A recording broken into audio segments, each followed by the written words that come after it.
அனைவருக்கும் அன்பு வணக்கம். த வீக்லி பஞ்ச் இந்த நிகழ்ச்சியில் மீண்டும் உங்களை சந்திப்பதில் மிக்க மகிழ்ச்சி. நண்பர்களே, நிறைய நண்பர்கள் ரொம்ப நாளாக கேட்டுட்டு இருந்த ஒரு கேள்வி, சார் டெய்லி பஞ்சுன்னு பேர் வச்சுக்கின்னு டெய்லி வீடியோ போட மாட்டேங்கிறீங்களே, ட்ரை பண்ணக்கூடாதா அப்படின்னு. அதனால் நேற்றுக்கு சனிக்கிழமை லீவு நாளாக இருந்தாலும் நம்ம சேனலுக்கு ஒரு வீடியோ போடலாம் அப்படின்னு கஷ்டப்பட்டு ரெக்கார்ட் பண்ணேங்க.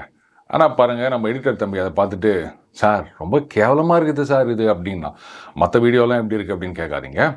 ஆனால் அதை கேட்ட உடனே எனக்கு கோபம் வரல, மாறாக சந்தோஷம்தான் வந்தது. நமது கருத்துக்கு நம்ம டீம்ல இருக்க ஒருத்தரே ஒரு கடும் எதிர்ப்பு தெரிவிக்கின்றார் அப்படின்னும் போது எந்த அளவுக்கு இங்க கருத்து சுதந்திரம் இருக்கு பாருங்க. அதுலயும் இந்த பிரஸ் ஃப்ரீடம் டே அப்படின்லாம் சமீபத்தில் வந்துட்டு போச்சு இல்லையா? அதனால ரொம்ப சந்தோஷமா, சரி தம்பி அந்த வீடியோவை பப்ளிஷ் பண்ண வேணாம், விட்டுடு அப்படின்னு. என்னங்க யாருமே கைத்தட்ட மாட்டேங்கிறீங்க? அது சரி, நமக்கெல்லாம் கைத்தட்டுவீங்களா? சமீபத்தில் அந்த மேதின நிகழ்ச்சின்னு நினைக்கிறேன், நமது மாண்புமிகு முதலமைச்சர் அவர்கள் பேசும்போது சொல்கிறாரு, இந்த 12 மணி நேர வேலை திட்டம் அப்படின்ற ஒரு ப்ரப்போசலை கொண்டு வந்தோம். ஆனால் அதை திமுக தொழிற்சங்கமே எதிர்த்தது. இது ரொம்ப சந்தோஷமாக இருந்தது. அதனால் நாங்கள் அந்த ப்ரப்போசலை வித்ட்ரா பண்ணிட்டோம் அப்படின்ற மாதிரி பேசினாருங்க. ஒரே கிளாப்ஸ் நான் சொன்னேன். ஆமாம், மேடையில் கூட நின்று கொண்டிருந்த அண்ணன் ஆர் ராசா அவர்கள் அப்படியே கைத்தட்டி தனது மகிழ்ச்சியை தெரிவிக்கின்றார். அவர் மட்டும்தான் கைத்தட்டினார். அந்த நேரத்தில் அண்ணன் துரைமுருகன் அவர்கள், அவரும் பக்கத்தில் நின்றுட்டு இருக்காருங்க. ஒரு செகண்டு தான் இருக்கும், அப்படியே அண்ணன் ஆர் ராசா அவர்கள் கைத்தட்டுறதை ஒரு லுக்கு விட்டார் பாருங்க. சான்ஸே கிடையாது. அண்ணன் எத்தனை வருஷமா, அண்ணா அவர்கள காலத்திலிருந்து அரசியல் பண்ணவர். அந்த வீடியோ சோசியல் மீடியாவில் இருக்கும் பாருங்க, அப்போ புரியும். அந்த ஒரு செகண்ட் பார்வையிலேயே 1000-10,000 அர்த்தங்கள் இருந்தது. சரி, நாம் அந்த மாதிரி பண்ணால் யாருமே வரவேற்க மாட்டேங்கிறீங்க. இதனால தான் அரசியலே வேண்டாம் அப்படின்னு முடிவு பண்ணிட்டேன் நண்பர்களே. இப்போ புரியுதுங்களா டைட்டிலுக்கான காரணம்? அப்பா, டைட்டில் மேட்டர் இன்னைக்கு ஃபர்ஸ்ட்லேயே வந்துருச்சு. ஜெயிக்கணும், இதுதான் எல்லாருக்கும் இருக்கின்ற ஒரு அடிப்படை உணர்வு. அதுக்காகத்தான் எல்லாரும் போட்டியில் கலந்துக்கிறது. ஆனால் பாருங்க, சீனியர்கள் அவங்களே எத்தனை காலத்துக்கு தான் ஆக்கிரமித்து கொண்டு இருப்பது? இப்போ இளைஞர்கள்லாம் வரணும்னு சொல்கிறோம். புதுசாக இளைஞர்கள் வந்தாங்க அப்படின்னு சொன்னால் ஒன்று அவங்களெல்லாம் ப்ராமினன்ஸ் கொடுத்து சேர்க்கறது கிடையாது. அவங்கள அவங்க நேச்சுரல் கேம் ஆடுவதற்கு நம்ம அலோவ் பண்ணுறது கிடையாது. நிறைய ரெஸ்ட்ரிக்ஷன்ஸ் எல்லாம் போட்டுடுறோம். மற்றபடி களத்தில் இறங்குவதற்கே நம்ம அனுமதி கொடுக்கறது கிடையாது. அதுக்கப்புறம் எப்போவாவது அனுமதி கொடுத்தோம் அப்படின்னா சரியான ஒரு ப்ரெஷர் சுச்சுவேஷனில் கொண்டு இறக்கிட்டு தோற்று போயிட்டாங்க அப்படின்னு சொன்னால், பார்த்தீங்களா இவங்களெல்லாம் வேலைக்கு ஆகாது அப்படின்னு இளைஞர்களை கட்டம் கட்ட வேண்டியது. அதுக்கப்புறம் இளைஞருக்கு தலைமை பதவி கொடுத்துட்டு அப்படி தோல்வி வந்த உடனே இதெல்லாம் சரி வராதுங்க, மறுபடியும் சீனியரை கொண்டா அப்படின்னு சொல்லிட்டு சீனியரை கொண்டாந்து இறக்க வேண்டியது. சீனியர் மட்டும் என்ன பெருசாக பண்ணிட்டாரு? அதே தோல்வி தான். அந்த தோல்வி அவங்களே பண்ணிட்டு போட்டோமே, இது ஏதோ புதுசாக ட்ரை பண்ணோம் அப்படின்ற மாதிரி அது இருக்கும் இல்லையா? இதில் பார்த்தீங்கன்னா, மற்ற டீம்லேருந்து வரவங்களை நம்ம டீமில் சேர்த்துக்கிறது அப்படின்றது சரி, ரைட்டு, அது ஒன்றும் தப்பு இல்லை, காலங்காலமாக நடக்கிற விஷயந்தான். எத்தனை வருஷமாக நம்ம பார்த்துட்ருக்கோம் அதை. ஆனால் கொடுக்க வேண்டிய நேரத்தில் அவங்களுக்கு இம்பார்ட்டன்ஸ் கொடுக்கறது கிடையாது. தேவையில்லாத நேரத்தில் அவங்களுக்கு தலைமை பதவியை கொடுக்கறது, இதெல்லாம் என்ன மாதிரியான மெசேஜ் அனுப்புது அப்படின்னு பாருங்கள். சீனியர் அவங்கெல்லாம் என்ன பண்ணாங்க தெரியுமா, அப்படி பண்ணாங்க தெரியுமா, இப்படி பண்ணாங்க தெரியுமா, அதெல்லாம் ஒரு காலத்தில். இன்னைக்கு களம் மாறிவிட்டது, டாக்டிக்ஸ், ஸ்ட்ராட்டஜி இது எல்லாமே மாறிவிட்டது. இன்னும் நீங்கள் அதே பழைய சீனியர்ஸையே கொண்டாந்து உட்கார வச்சிங்கன்னு அவங்க தான் ஜெயிச்சு கொடுப்பாங்க அப்படின்னு நினச்சிருந்தா சரிப்பட்டு வருமா? இது எப்போ தான் புரிஞ்சுக்க போகிறாங்க அப்படின்னு தெரியல. இந்த சிஎஸ்கே நேற்று கூட படுதோல்வி அடைந்தது இல்லையா? அது படுதோல்வின்னு சொல்ல முடியாது சார், நாங்கள் ஒரு 2 ரன்னில் தான் தோத்தோம் அப்படின்னு சில பேர் சொல்லிக்கலாம். எத்தனை ரனில் தோத்தா என்னங்க? 50 ரனில் ஜெயிச்சாலும் ஒன்று தான், 1 ரனில் ஜெயிச்சாலும் ஒன்று தான். 2 பாயிண்ட் தான் கொடுக்க போகிறாங்க இல்லையா? இந்த சிஎஸ்கே இந்த மாதிரி, அதாவது எத்தனை முறை கோப்பை வென்ற ஒரு டீம், எத்தனை முறை ஃபைனலுக்கு போன ஒரு டீம், பிளே ஆஃபில் எத்தனை முறை தொடர்ந்து பங்கேற்ற ஒரு டீம், இன்னைக்கு டேபிள்லேயே பாட்டமாக இருக்குதே அப்படின்றதுனால ஒரு ஆதங்க பதிவு அது. இதை நீங்கள் அரசியலோட சேர்த்துக்கினீங்கன்னா சரிப்பட்டு வராது. பியூர்லி கிரிக்கெட், வழக்கமாக கிரிக்கெட்டோட அரசியலை சேர்த்து பேசுகிறேன் அப்படின்னு சில பேர் குறை சொல்லுவாங்க. இன்றைக்கி முழுக்க கிரிக்கெட் பேசிக்கிறேன், இதுக்கு என்ன பாராட்டுறாங்களா அப்படின்னு பார்க்கலாம். இதை சொல்லி முடிச்ச உடனே தான் எடிட்டர் தம்பி சொன்னான், சார் உங்களுக்கு என்ன நேச்சுரல் கேம் வருமோ அதை ஆடுங்க, மற்றவங்களுக்காகலாம் வந்து நீங்கள் இதை மாற்றினீங்கன்னா சரிப்பட்டு வராது அப்படின்னா, அதனால் இந்த அரசியலே வேண்டாம் அப்படின்ற முடிவை அப்படியே நான் தூக்கி போட்டு மறுபடியும் நமக்கு அரசியல் தான் ஒரே வழி அப்படின்னு களத்தில் நானும் குதிச்சிட்டேங்க. என்ன தப்புன்றீங்களா? என்னப்பாங்க, எத்தனையோ பேர் எத்தனையோ விதத்தில் கொள்கையை மாற்றிக்கும் போது நான் ஒரு 2 நிமிஷத்தில் கொள்கையை மாற்றிக்கிறது என்ன பெரிய விஷயமா போச்சா? அரசியல் இதை சாதாரணமாப்பா அப்படின்னு நினச்சிட்டு இதையும் கடந்து போக வேண்டியது தான். ரைட். இந்த கருத்து சுதந்திரம் அப்படின்னு சொன்னா இல்லையா, அந்த ப்ரெஸ் ஃப்ரீடம் டே அப்படின்னு ஒரு டே வந்து தான் வருஷத்தில் 365 ஆர் 366 நாள் 4 வருஷத்துக்கு ஒரு தடவை இருக்குதுங்க. ஆனால் பார்த்தீங்கன்னா இவங்க இந்த டே அந்த டே அப்படின்னு வச்சிருக்கிறதெல்லாம் பார்த்தா ஒரு 3000 4000 டே இருக்கு போல இருக்கு. ஒரே நாளில் வந்து இது அந்த டே இந்த டேன்னு 3-4 டேலாம் வருதுங்க. அந்த மாதிரி இந்த ப்ரெஸ் ஃப்ரீடம் டே இதில் வந்து நமது மாண்புமிகு முதலமைச்சர் அவர்கள் சொல்லியிருந்தார், இந்த கேள்விகளை எதிர்கொள்ள இந்த பாஜக அரசு தயங்குகிறது, விமர்சனங்களை அவங்களால் தாங்கிக் கொள்ள முடியவில்லை. அதனால தான் பார்த்தீங்கன்னா அந்த ப்ரெஸ் ஃப்ரீடம் இண்டெக்ஸ் அப்படின்றதுல வந்து 151க்கு சரிந்து விட்டதாம் இந்தியா. எனக்கு தெரிஞ்சு இங்கே தான் வந்து ஒன்றிய அரசை மட்டும்தான் இங்கே கேள்வி கேட்க முடியும். ஆனாலும் எப்படி வந்து ப்ரெஸ் ஃப்ரீடம் இண்டெக்ஸ் குறைந்து விட்டது அப்படின்னு எனக்கு தெரியல. இந்த ப்ரெஸ் ஃப்ரீடம் இண்டெக்ஸ் குறைந்து விட்டது அப்படின்ற செய்தியை போடுறதுக்கே ப்ரெஸ் ஃப்ரீடம் இருந்தால் தான் முடியும். என்ன ஒரு ஆக்சிமோரானா இருக்கு பார்த்தீங்களா இது? சரி, இது சம்பந்தமா நம்மளே பேசிட்டு இருந்தா நல்லா இருக்காது அப்படின்ட்டு சில பேர்கிட்ட அவங்களுடைய கருத்தை கேட்கலாம் அப்படின்னு நினைச்சாங்க. அதாவது கருத்து சுதந்திரம் இது வந்து பாஜக ஆட்சியில் ஒடுக்கப்படுகிறதா, நசுக்கப்படுகிறதா, குரல் வழி முறிக்கப்படுகிறதா அப்படின்னு கேள்வி கேட்டு போடலான்னு நினைச்சிருந்தோம். யார் யார்கிட்ட அப்படின்னா திரு கிஷோர் கே சுவாமி அவர்கள், திரு மாரிதாஸ் அவர்கள், அதுக்கப்புறம் திரு வராகி அவர்கள், திரு சவுக்கு சங்கர் அவர்கள், இவங்க கிட்டெல்லாம் வந்து ஆஸ் எ ஜேர்னலிஸ்டா ஆர் ஊடகவியலாளரா உங்களுடைய கருத்து என்ன அப்படின்னு கேட்கலான்னு நினச்சோம். ஆனால் பாருங்கள், குறைந்தபட்சம் 2 கேமரா வேணும், கேமராமேன் வேணும், அதுக்கப்புறம் அதெல்லாம் எடுத்துகிட்டு போகிறதுக்கு வண்டி வேணும், நமக்கெல்லாம் அது கட்டுப்படி ஆகாது. அதனால் சரி, அவங்கவுங்க கருத்து அவங்கவுங்க சேனலில் அவங்கவுங்களே சொல்லுவாங்க, அதை நீங்கள் பார்த்துக்காங்க, அவ்வளோதான் நம்மளால் சொல்ல முடியும். ரைட். அடுத்ததாக அண்ணன் திருமா அவர்கள் முதலமைச்சர் அவர்களுக்கு ஒரு பெரிய பாராட்டை தெரிவித்திருந்தார். அதாவது இந்த காலனி அப்படின்ற வார்த்தை நீக்கப்படும் இந்த ஒரு முடிவுக்காக, கலைஞர் வழி வந்த, பெரியார் வழி வந்த அப்படின்னு சொல்லிட்டு தனது நன்றியை தெரிவித்துக் கொண்டு, அதே மாதிரி இந்த தெருப்பெயர்கள், ஊர் பெயர்கள், இதில் இருக்கின்ற சாதி பெயரும் நீக்க வேண்டும் அப்படின்ற ஒரு வேண்டுகோளையும் வைத்திருந்தார். நல்ல முயற்சி தான்.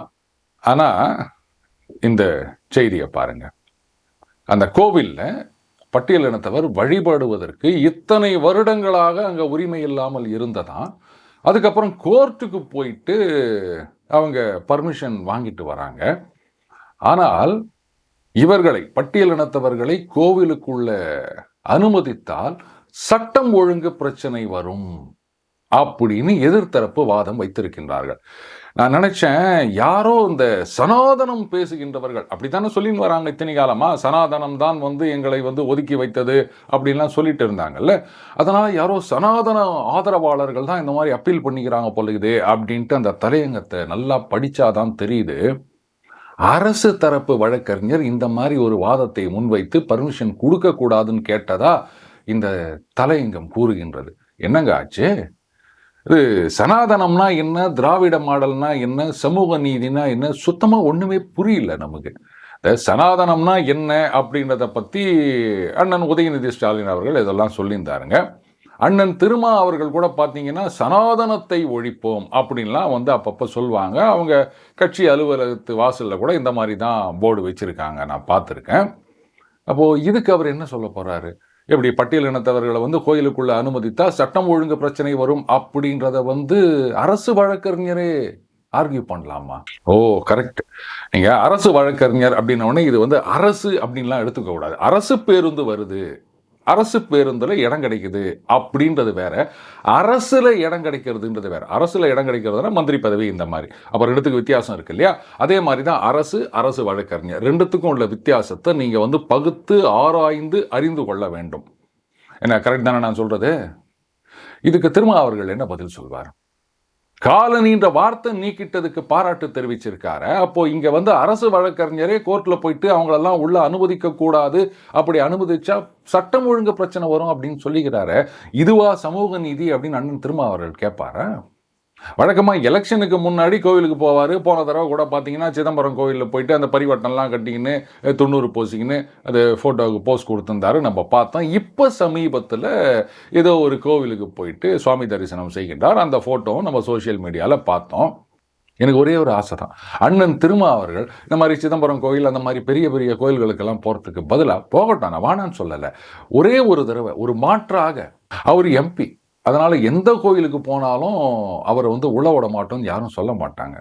அவரோட கூட இன்னும் பலரையும், அது குறிப்பிட்ட சமுதாயம் இல்லை, எல்லாரையுமே கூப்பிட்டுங்கன்னு அவங்க கட்சி தொண்டர்கள், ஆதரவாளர்கள், இந்த சமூக நீதி பேசுகிறவங்க எல்லாரையும் கூப்பிட்டுங்கன்னு அந்த கோயிலுக்குள்ள நுழைஞ்சா இதை விட சமூக நீதிக்கான ஒரு பெரிய ஒரு போராட்டம் முன்னெடுப்பு எதுவாக இருக்க முடியும் சொல்லுங்க. ஆனால் இதை பற்றி சத்தத்தையே காணும் அண்ணன் கிட்டே இருந்து. சரி, வேங்கை வயலுக்கே சத்தம் இல்லை, இதுக்கு எங்கே இந்த சத்தம் அப்படின்றீங்களா? இதுதான் சமூக நீதியா? அப்போ எதுக்காக எதை இழந்து கொண்டு இருக்கின்றோம் நாம்? இனிமே யாராவது வந்து திராவிட மாடல் அப்படின்றது சமூக நீதி அப்படின்னு சொல்லுவாங்கன்னு நினைக்கிறீங்க? அரசு தரப்பு வழக்கறிஞரே போயிட்டு ஆர்கியூ பண்ணிட்டு வராரு, சட்டம் ஒழுங்கு பிரச்சனை வரும் அப்படின்னு இந்த செய்தியில் இருக்குது.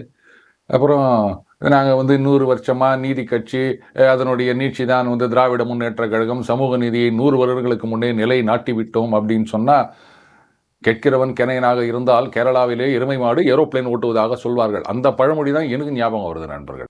இதில் திருப்பரங்குன்றம் விஷயத்தில் பாஜக பெரியதாக போராடினார்கள். ஆனால் வேலூரில் காட்டுக்கொள்ளை சம்பவத்தில் ஏன் வந்து யாருமே வாயை திறக்கலை அப்படின்னு எனக்கு தெரியல. வெறும் ட்வீட் மட்டுமே போட்டால் போதுமா? இந்த வக்ஃப் வாரிய சட்ட திருத்தம் இதை எடுத்து கோர்ட்டிலேயே வந்து கேஸ் போட்டிருக்க நிலைமையில், அப்போ அந்த மக்களுக்காக குரல் கொடுக்கறதுக்கு பாஜக கூட முன் வரலைன்னா, ஏன்னா அந்த சட்டத்தை கொண்டு வந்தது அவங்க தானே. தமிழ்நாட்டில் மற்ற எல்லாருமே எதிர்க்கிறார்கள். அப்போ அவங்க கூட பார்த்தீங்களா, இதுக்காகத்தான் இந்த சட்டம் கொண்டு வந்திருக்கோம் அப்படின்னு போயிட்டு களத்தில் இறங்கி போராடணும்ல. ஒரு ட்வீட், இவ்வளோதானா அவங்களுடைய போராட்டம்? இவ்வளோதானா அவங்க டக்கு அப்படின்னு கேட்பார் பாருங்க கருணாஸ், அந்த மாதிரி தான் இருக்குது இவங்களுடையது. இதெல்லாம் கேட்டால் உடனே ஒரு கும்பல் கிளம்பி வந்துடும், நீங்கள்லாம் ரேபிட் டாக்ஸ் அப்படின்னு. அதாவது வெறி நாய்களா? நல்ல காலம் வெறி நாயின்னு சொன்ன வரைக்கும் சந்தோஷப்படணும். அது நம்மளை மட்டும் இல்லை, நிறைய பேர் இந்த மாதிரி சொல்லின்னு இருக்கிறாங்க. ஏன்னா வெறி நாயினாவது கொஞ்சம் பார்த்தா பயம் வரும். சொறி நாயினா யாரும் பயப்பட மாட்டாங்க. அதனால் வெறி நாயின்னு சொன்னால் யாரும் கவலைப்படாதீங்க நண்பர்களே, அப்படி கெத்தாக எடுத்துக்கோங்க. ஏன்னா இன்றைக்கி வந்து ஹீரோலாம் வில்லன் மாதிரி தானே இருக்காங்க. அதனால் வெறி நாய் அப்படின்னு சொல்கிறத வந்து நீங்கள் வந்து ஒரு பெருமையாக கூட எடுத்துக்கலாம், தப்பே கிடையாது. இப்போ இதில் நிறைய பேர் ஆரம்பிச்சிட்டாங்க, இந்த அதிமுக பாஜக கூட்டணிக்கு எதிராக பேசுகின்றவர்களெல்லாம் திமுகவுடைய ஸ்லீப்பர் செல்கள், திமுக கிட்ட காசு வாங்கிட்டாங்க அப்படின்னு. நான் நினைக்கிறேன் ஒரு சட்டம் கொண்டு வரணும். யாராவது யார் மேலேயாவது, இப்போ என் மேலேயே கூட வச்சுக்கோங்களேன், இன்னார் வந்து இந்த கட்சியில் இல்லை இன்னார்கிட்டேருந்து காசு வாங்கிட்டாங்க அப்படின்னு சொன்னாங்கன்னா, இந்த பாருங்க இந்த டிஃபமேஷன் அதெல்லாம் வேணாம். முதல்ல யார்கிட்ட காசு வாங்கினோம் அப்படின்னு சொன்னீங்களோ அவங்களாண்டு போயிட்டு, இந்த பாருங்க நீங்கள் வந்து இவருக்கு இவ்வளோ காசு கொடுத்துருக்கதா சொல்லியிருக்கேன், முதல்ல அந்த காசு கொடுத்து செட்டில் பண்ணிடுங்க, இல்லைன்னா நான் சொன்னது பொய்யா போயிடும் அப்படின்னு ஏதாவது நடவடிக்கை எடுத்தீங்கன்னா அட்லீஸ்ட் கொஞ்சம் காசாவது கண்ணில் பார்க்கலாம். அதை விட்டுவிட்டு சும்மா ஆளாளுக்கு அங்கே காசு வாங்கினாங்க இங்கே காசு வாங்கினான்னு சொல்லி யாருமே காசு கொடுக்க மாட்டேன்றாங்க. இதனால் என்ன ஆகுதுன்னா, அதான் அவர் கொடுத்துருப்பாரு நாம் எது கொடுக்கணும் அப்படின்னு இவர் நினைக்கிறாரு, அதான் இவர் கொடுத்துட்டாரு நாம் எது கொடுக்கணும் அப்படின்னு அவர் நினைக்கிறாரு. இப்படி எல்லாருமே வந்து ஒதுங்கி போயிட்டா யாருமே காசு கொடுக்க மாட்டேங்கிறாங்க. ஏதோ வசைப்பாடினாலும் அது கொஞ்சம் வருமானத்துக்கு வழிகாட்டுற மாதிரியாவது இருந்தால் நல்லா இருக்கும் அப்படின்னு நினைக்கிறேன். இப்போது திமுகவுடைய ஸ்லீப்பர் செல், திமுகவுடைய அடிவருடிகள் அப்படின்னு சகட்டு மேனிக்கு பட்டம் குத்து நிற்கிறாங்களே. ஒன்று கவனிக்கணும், இந்த அதிமுக பாஜக கூட்டணி, நாம் என்ன சொன்னோம், கூட்டணி வச்சுக்கிறதும் வச்சுக்காததும் அவங்களுடைய சௌகரியம். அது மட்டும் இல்லை, கட்சி தொண்டர்கள் அப்படின்னா கட்சி என்ன முடிவெடுத்தாலும் அதை ஏற்றுக்கொள்ள வேண்டும். இதைத்தான் நம்ம சொல்லியிருந்தோம். இதுக்கு நிறைய பேர் நம்மளை கழுவி ஊற்றினாங்க, என்ன சார் இதெல்லாம் நாங்கள் கேட்டுட்டு இருக்க முடியுமா அப்படின்னு. கட்சி தொண்டர் அப்படின்னு இப்படி தான் பண்ணி ஆகணும். நான் கட்சி இல்லைங்க அப்படின்னு சொன்னால் ஓகே, அது உங்களுடைய சௌகரியம். இந்த அதிமுக பாஜக கூட்டணிக்கு என்ன காரணம் சொன்னாங்கன்னா, அது பாருங்க, திமுகவை ஆட்சியை விட்டு அகற்ற வேண்டும், அதற்காக எந்த விதமான காம்ப்ரமைஸும் செய்வதற்கு தயாராக இருக்க வேண்டும் அப்படின்னு. சரி, நல்ல கொள்கை, அப்படியே ரொம்ப புல்லரிக்குது. ஆனால் ஒரு விஷயம் புரிஞ்சுக்கணும், இந்த நெகட்டிவ் ஸ்ட்ராட்டஜி அப்படின்றது பெரும்பாலான சமயங்களில் ஒர்க் அவுட் ஆகாதுங்க. இதே மாதிரி தான் மோடி ஆட்சியை அகற்ற வேண்டும் அப்படின்றது தான் 19லையும் 24லையும் அன்னைக்கு வந்து யூபிஏவாக இருந்தது, இப்போ வந்து புள்ளி கூட்டணியாக இருக்கின்றது. அவங்களுடைய ஒரே நோக்கமாக இருந்தது, ஆனால் டோட்டல் ஃபெயிலியர் ஆயிடுச்சு. பாசிட்டிவாக நீங்கள் ஒரு ஆல்டர்னேட்டிவை கொண்டு வாங்க. அந்த அதர் ஹேண்ட் திமுக மேலே ஊழல் குற்றச்சாட்டுகள் சொல்கிறீங்களா, அதெல்லாம் வந்து நிரூபிப்பதற்கு என்ன பண்ணணுமோ அதை செய்யுங்க. ஆதாரங்களை எடுத்து மக்கள் மன்றத்தில் போடுங்க. அதை விட்டு அதை வந்து நீக்குவதற்காக நாங்கள் எந்த தியாகத்தையும் செய்ய தயார்னா தாராளமாக செஞ்சுட்டு போங்க, நான் வானான்னே சொல்லலை. ஆனால் டகால்னு உள்ள பூந்து, இல்லைங்க நாங்களும் எம்எல்ஏ ஆக வேண்டாமா, எம்பி ஆக வேண்டாமா, எத்தனை வருஷம் நாங்கள் வந்து கை காசை போட்டு செலவு பண்ணிட்டு இருக்கிறது அப்படின்னு கேட்டால், நாங்கள் இவ்வளோலாம் பேசினாங்க, திமுக ஆட்சி ஊழல் ஆட்சி ஆகிவிட்டது, அதை அகற்ற வேண்டும், அதற்காக வந்து காம்ப்ரமைஸ் செஞ்சுக்கின்னு நாங்கள் இந்த அலையன்ஸுக்கு வந்துக்கிறோம் இப்படிலாம் சொல்லிட்டு, இன்னைக்கு வந்து நாங்கள் எம்எல்ஏ ஆகணும், எம்பி ஆகணும், நாங்கள் வந்து 30 வருஷமா 40 வருஷமா கட்சியில் கை காசை விட்டு செலவு பண்ணின்னுக்கிறோம், நாங்கள்லாம் வந்து எம்எல்ஏ ஆக வேண்டாமா, அதுக்காகத்தான் அலையன்ஸு அப்படின்னு சொன்னால், இதெல்லாம் நமக்கு நாமே ஆப்பு வச்சுக்கிற வேலை தான், வேற என்னன்னு சொல்றது. இப்போ அந்த 2 பேர் கூட்டணி சேர்ந்துட்டாங்க. இதில் இன்னும் எத்தனை கட்சிகள் இருக்காங்க, பாமக இருக்காங்களா அப்படின்னா, பாமக எங்கே இருக்காங்க அப்படின்றது இப்போ அவங்களுக்கே தெரியல. அண்டு திமுக பக்கம் அவர்கள் போவதற்கு கொஞ்சம் கூட வாய்ப்பே கிடையாது. அவங்க வந்து கதவை சாத்திட்டாங்க ஆஸ் ஆஃப் நவ். அந்த மாதிரி எந்த விதமான வாய்ப்பும் இல்லை அப்படின்னு மாண்புமிகு முதலமைச்சர் அவர்களே சொல்லிட்டாரு. அட்லீஸ்ட் இப்போவாது பாமக வந்து வாங்க, நாங்கள் என்டிஏல தான் இருக்கோம் அப்படின்றத நீங்கள் உறுதிப்படுத்துங்கள், ஏதாவது சொல்லணும்ல. ஆனால் அவங்கள கட்சி கட்டுற மாதிரி சில பேர் வேலை பார்த்துன்னுக்கிறாங்க. இப்போ பார்த்தீங்கன்னா தாவேகா இந்த கட்சி அதிமுக பாஜக கூட்டணியில் சேருமா அப்படின்னு. எதுக்கு? அவங்க சேர்ந்த உடனே ஒருவேளை சேர்றாங்கன்னு கூட வச்சுப்போமே, குறைந்தபட்சம் 50 சீட்டாவது வேணும் அப்படின்னு சொல்லுவாங்க. அவங்களுக்கு 50 சீட்டை கொடுத்துட்டா எப்படி பாஜகவுக்கு இன்னொரு 50 சீட்டை கொடுத்துட்டு வெறும் 130 134 சீட்டில் அதிமுக நிற்பாங்களே? ஒரே வார்த்தை சொல்லுவாங்க, அது பாருங்க தாவேகாவும் வரணும், நீங்கள் தான் காம்ப்ரமைஸ் பண்ணிக்கிறதுக்கு தயாராகிட்டீங்கல்ல, திமுக ஆட்சியை அகற்ற வேண்டும், அதுதானே உங்களுடைய லட்சியம், அதுக்காக எந்த தியாகத்தையும் செய்வதற்கு பாஜக தயார், இதான உண்மை. அப்போ என்ன பண்ணுங்க, நீங்கள் ஒரு 10 சீட்டில் நில்லுங்க போதும். ஏன்னா விஜய் வந்துட்டாரு, அவர் 50 கேட்குறாரு, அப்புறம் இன்னும் சில கட்சிகள் இருக்காங்க, அவங்களுக்கெல்லாம் வந்து 2 3 அப்படின்னு கொடுத்தா ஒரு 20 சீட்டு போயிடும். 70 சீட்டு போயிடுச்சுன்னா அப்புறம் என்ன பண்ணுறது? அதனால் நீங்கள் ஒரு 10 சீட் இல்லை ஒரு 8 சீட்டு கொடுக்குறோம், அது போதும் உங்களுக்கு. ஏன்னா திமுக ஆட்சி அகற்ற வேண்டும், அந்த லட்சியத்துக்காக நீங்கள் வந்து நிறைய தியாகம் செய்ய வேண்டும் அப்படின்னு சொன்னால், அன்னைக்கு பாஜக அதெல்லாம் முடியாது, இல்லாட்டா நாங்கள் வெளில வருவோம் அப்படின்னு சொல்ல முடியுமா? காமெடியாக இருக்குல்ல இதெல்லாம். சரி, ஒரு விஷயம் நல்லா கவனிச்சு பாருங்க. இன்றைக்கு வந்து தாவேகா அதற்கு வந்து நிறைய இடங்களில் இருந்து அது ஒரு இமேஜ் பில்டிங் அப்படின்றது நடந்துட்டு இருக்குங்க. தாவேகா வந்து இந்த அதிமுக பாஜக கூட்டணிக்கு வந்தால் 234 அவங்க ஜெயிக்கலாம் அப்படின்றதுல ஆரம்பிச்சு, அவருக்கு வந்து அபாரமான செல்வாக்கு இருக்கின்றது, தமிழ்நாடு முழுவதும் அவருக்கு செல்வாக்கு இருக்கின்றது, ஒரு 15% 20% இப்படின்னு ஆரம்பிச்சு அவங்க கட்சிக்காரங்க 50% அப்படின்ற வரைக்கும் போயிட்டாங்க. இப்படி நிறைய பில்டப் நடந்துட்டு இருக்கு. ஆனால் இதெல்லாம் நல்லா யோசிச்சு சொல்லுங்க, அண்ணாமலை அவர்கள் தமிழக பாஜக தலைவராக இருந்த வரைக்கும் இந்த அளவுக்கு இல்லை. அவர் அந்த பதவியிலிருந்து விலகுகிறார், அதிமுக பாஜக கூட்டணி அப்படின்னு அனௌன்ஸ் பண்றாங்க. அதற்கு பிறகுதான் இதில் ஏராளமான பேர் வந்து விஜய்க்கு ஏராளமான செல்வாக்கு இருக்கு அப்படின்னு ஆரம்பிச்சுக்கிறாங்க. இது ஏதாவது ரிலேஷன் இருக்குதா? இதில் பார்த்தீங்கன்னா விஜய் அவர்கள் இது வரைக்கும் வந்து ப்ரெஸ்ஸை சந்திக்கவே இல்லை அப்படின்னு ஒரு மிகப்பெரிய குற்றச்சாட்டு இருந்தது. பாருங்கள், முதல் தடவையாக அவர் ஒரு 1.25 வருஷத்தில் அவர் வந்து ப்ரெஸ்ஸை மீட் பண்ணிக்கிறார். அப்பா, கட்சி ஆரம்பித்து 1.25 வருஷத்தில் ப்ரெஸ்ஸை மீட் பண்ணதே வந்து ஒரு பெரிய விஷயம் போல இருக்குது. அதுலேயும் வந்து அவர் 101 நொடிகள் பேசினார். ஆஹா, என்ன ஒரு சாதனை! அதுவும் எக்ஸாக்டாக 101. அதில் வந்து அந்த மைக்ரோ செகண்டு அதெல்லாமும் கணக்கு பண்ணி தான் நல்லாயிருக்கும் அப்படின்னு நினைக்கிறேன். 1.25 வருஷத்தில் 101 செகண்டு அப்படின்னா, அவர் வந்து 101 நிமிடங்கள் பேசணும் அப்படின்னா எத்தனை வருஷம் ஆகும்? எனக்கு கணக்கு அவ்வளோ வராதுங்க, நீங்களே கணக்கு போட்டு சொல்லுங்கள். இந்த 101 ஏதாவது சிக்னிஃபிகன்ஸ் இருக்குதா அப்படின்னு பார்க்கணும். ஏன்னா இப்போ எல்லாம் ஆரம்பிச்சிட்டாங்க, இது பாருங்கள் அவருடைய பாடி லாங்குவேஜ் அது வந்து சோர்வாக இருந்தார், இதுக்கு என்ன காரணமாக இருக்கும், இப்படிலாம் நிறைய பேர் கேட்டுனுக்கிறாங்க. How to read a person like a book அப்படின்னு ரொம்ப ஃபேமஸான புத்தகம், ரொம்ப வருஷங்களுக்கு முன்னாடி பப்ளிஷ் ஆனது, நானும் அதை படிச்சிருக்கேன். ஸோ அதெல்லாம் படிச்சுட்டு வந்திருக்காங்க போல. இது பாடி லாங்குவேஜ்லேருந்து அவங்க என்ன மெசேஜை கன்வே பண்ணுறாங்கோ அப்படின்னு நான் வெர்பல் கம்யூனிகேஷன் இதெல்லாம் வந்து டீகோட் பண்ணிட்டு இருக்காங்க போல இருக்கு. இந்த 101 செகண்ட் அப்படின்றதுல ஏதாவது சிக்னிஃபிகன்ஸ் இருக்கா? இப்போ 108 அப்படின்னு சொல்லியிருந்தா அவர் சனாதனத்துக்கு ஆதரவு அப்படின்னு சொல்லியிருக்கலாம். 100 அப்படின்னாலும் வந்து இல்லை இது வெறும் கணக்கு மட்டும்தான் அப்படின்னு சொல்லியிருக்கலாம். 101 அப்படின்றதுல ஏதோ மிகப்பெரிய சிக்னிஃபிகன்ஸ் இருக்கிறதா அரசியல் வல்லுநர்கள் அரசியல் ஆய்வாளர்கள்லாம் இப்போ வந்து அதை அனலைஸ் பண்ணிட்டு இருக்காங்க. விரைவிலேயே அந்த முடிவை அவங்களே அனௌன்ஸ் பண்ணுவாங்க அப்படின்னு நினைக்கிறேன். அப்படி அவங்க அனௌன்ஸ் பண்ணாட்டாலும் நமது சிரிப்பு நிருபர் ஏதாவது போயிட்டு தகவல் எடுத்துகிட்டு வந்தால் நான் அதுக்கப்புறம் அவங்களோட ஷேர் பண்ணிக்கிறேன் நண்பர்களே. ரைட், அடுத்தது பார்த்தீங்கன்னா தாவேகாவிலிருந்து ஒரு பெண், அவங்க வந்து ஏதாவது கட்சியில் நிர்வாகியாக இருக்காங்களா என்ன அதெல்லாம் ஒன்றும் தெரியலங்க. இது மாதிரி கட்சியில் அழுத்தம் இருக்கின்றது, அதனால் அதுவும் சோஷியல் மீடியாவில் எனக்கு ஆதரவு அதிகமாக இருக்குது அப்படின்றதுனால உதாசீனப்படுத்துகிறார்கள், அதனால் நான் கட்சியை விட்டு விலகிறேன் அப்படின்ற மாதிரி ஒரு ஸ்டேட்மெண்ட் கொடுத்துருக்காங்க. அதைத் தொடர்ந்து எல்லா ஊடகங்களும் போயிட்டு அவங்கள பேட்டி எடுத்து இதுதான் இன்னைக்கு பெரிய டாப்பிக்காக இருக்குது. என்னுடைய கேள்வி என்னன்னா, அவங்க யாருங்க? இதுக்கு முன்னாடி, அதாவது ரிசைன் பண்ணுறேன் இல்லை கட்சியை விட்டு வெளில வரேன்னு சொல்கிறதுக்கு முன்னாடி அவங்க யாருன்னு தமிழக அளவில் யாருக்காவது தெரியுமா? இப்போ யாரோ ஒருத்தர் ரிசைன் பண்ணுறான்னு சொன்ன உடனே ஏன் எல்லா ஊடகமும் அதுக்கு இவ்வளோ இம்பார்ட்டன்ஸ் கொடுத்துன்னுக்கிறீங்க?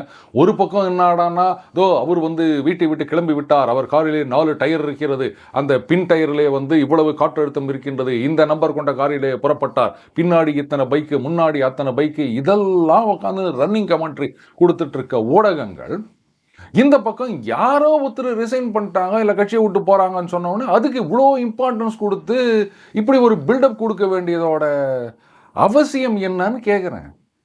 எப்படி இவங்க இப்போ கட்சியை விட்டு போயிட்டதுனால தாவேகா அப்படியே 2ஆக பிளவுபட்டது அப்படின்னு அர்த்தமா? இல்லை இவங்க கட்சியை விட்டு போயிட்டதுனால அவங்க இருக்கிற பகுதியில் அப்படியே தாவேகா சரிந்து விட்டது, இனிமேல் யாருமே அவங்களுக்கு ஓட்டு போட மாட்டாங்க அப்படின்றது அர்த்தமா? தாவேகா அப்படின்னா விஜய், அவ்வளோதான், முடிஞ்சு போச்சு. அவருக்காகத்தான் அங்கே ஓட்டே தவிர மற்றவங்க யாருக்காகவும் கிடையாது. 1000 பேர் வரலாம், 1000 பேர் போகலாம், 1,00,000 பேர் வரலாம், 1,00,000 பேர் போகலாம், அதெல்லாம் கணக்கே கிடையாது. விஜய் அவருடைய செல்வாக்கு, அவர் யாரை நிறுத்துகிறாங்களோ அவங்க விஜயோடைய செல்வாக்குனால தான் ஜெயிக்க போகிறாங்களே தவிர எந்த ஒரு தனிநபருடைய செல்வாக்கினாலையும் கிடையாது. எதுக்கு இப்படி ஊடகங்கள்லாம் ஒன்று அந்த எக்ஸ்ட்ரீம் இல்லை இந்த எக்ஸ்ட்ரீம் அப்படின்னு தாளம் போட்டுனுக்கிறாங்கன்னு எனக்கு புரியல. ஓ சாரி, ப்ரெஸ் ஃப்ரீடம், ஆமாம், அதுக்கு நம்ம முக்கியத்துவம் கொடுக்கணும் இல்லையா? ரைட், அவங்க ஃப்ரீடத்தோட எதை ஒன்றா சொல்லலாம், தப்பே கிடையாது. ரைட் நண்பர்களே, அதே மாதிரி கருத்து சுதந்திரம் எங்கே இருக்கோ இல்லையோ நம்ம சேனலில் இருக்குது. நண்பர்கள் உங்களுடைய கருத்துக்களை தாராளமாக பதிவு பண்ணுங்கள், யாரும் எதுவும் கேட்கவே மாட்டோம். மீண்டும் அடுத்த பதில் சந்திப்போம். வணக்கம்.